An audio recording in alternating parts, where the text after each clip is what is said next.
The Marion County man accused of murdering his wife and 4 children waived his appearance in court this morning. That was his arraignment on 4 newly added murder charges. The News4JAX I-team is sifting through the criminal arrest affidavit, which lays out why Michael Jones says he committed the crimes. Tark is joining us now with what he was able to find out. Tark. Well, Michael Jones told detectives he had no other choice but to kill his own children after murdering his wife following a domestic dispute where Casey Jones accused him of cheating. And not only do detectives have his confession, they also have a mountain of evidence. When Michael Jones was asked why he killed his kids, the 36-year-old told detectives, "I don't know, just everything mounted up and it seemed like the way out." When asked why he didn't let the children live, Jones responded, "I wish I had the answer for you, detective. It's just part of the confession laid out in new documents released by Marion County detectives, which also reveal the abundance of evidence detectives have in this case. Bone fragments, blood evidence, zip ties, a comforter containing rope and duct tape. They're just some of the items being processed by forensic detectives, who also found prescription pill bottles and empty bottles of beer, which revealed Jones may have been under the influence of one or both. We've also learned that Jones attempted to hide at least one of his victims' bodies in the underside of this single-wide manufactured home. According to documents, Detective Bartlett asked for my assistance in removing an exterior metal panel covering the underside of the mobile home. The panel was on the east end of the home, and I removed it with a cordless drill. Detective Bartlett advised it appeared there had been a body stored on the northeast corner of the residence. Deputies say Jones beat his wife Casey to death with a baseball bat 2 weeks before strangling her boys in mid-August. Jones told detectives after their deaths, he picked up his 2 girls from a family member and considered turning himself in to authorities.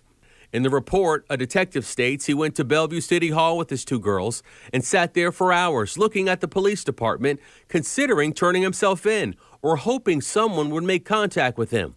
Jones advised he could not gather the courage to turn himself in. Instead, a few days later, Jones confessed to killing his 2 daughters by drowning them in a bathtub before eventually revealing to detectives where he placed all 5 bodies, the children between the ages of 1 and 10. Now, the state attorney's office has said it will seek the death penalty for Michael Jones. Meanwhile, a memorial was recently erected for the family of the deceased that you see there. This was done by the Warren Island Hunt Club in Folkston, Georgia, with wishes that all 5 victims will eternally rest in peace. A man is supposed to be the protector of his household, especially if he has a wife and children.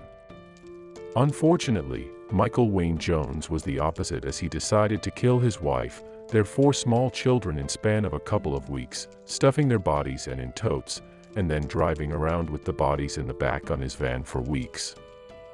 This is their story. Welcome to Cold Cases. Be sure to subscribe and stay safe. This horrific tragedy took place in Florida back in July of 2019. It's said that Jones beat his wife named Casey I. Jones to death with a baseball bat she poked him with during an argument, and then he murdered her 4 small children over the next few days and stored their bodies in tote bags and drove them around in the back of his van. Jones took his 2 stepchildren, Preston Bowers, 4, and Cameron Bowers, 8, to stay with their father as he frantically devised a plan to cover up his wife's murder. After killing his wife, he killed his 2 stepsons. Police say that he strangled Cameron before choking Preston with a zip tie and drowning him in the bathtub. He put both boys' bodies in suitcases. He then dropped off the 2 girls he shared with his wife, Mercalli Jones, 2, and Ayanna Jones, 11 months, with his spouse's mother. Later, he drowned his 2 daughters in a bathtub and put their bodies in a duffel bag, he admitted. Jones drove the bodies around in the back of his van until he got into a single-car accident on September 15, 2019, approximately 2 months after the killing spree began. The responding officer detected the smell of decomposition and searched the vehicle, finding his wife's body.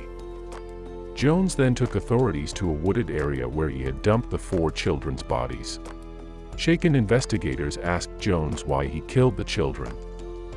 "I don't know, just everything mounted up and it seemed like the way out," according to Martin County Sheriff's Office documents.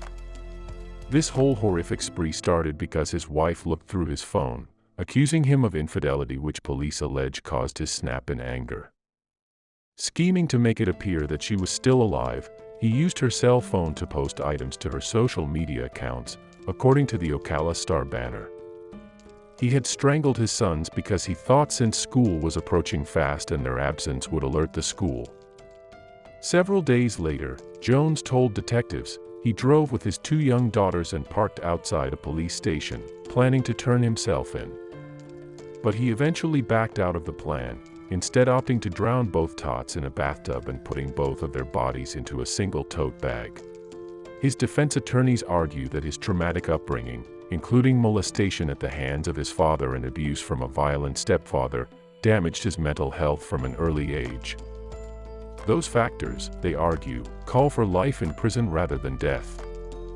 A sister of Casey Jones testified at the trial last week, tearfully telling the court that her nephew Cameron was a sweet, loving little guy, according to the outlet. She also described their 2 sisters as princesses. What happened to this family is tragic. This all happened as a result of unchecked mental issues. However, it is up to you to get the help you desperately need.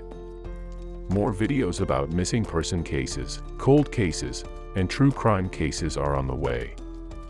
Be sure to stay safe and we'll see you next time.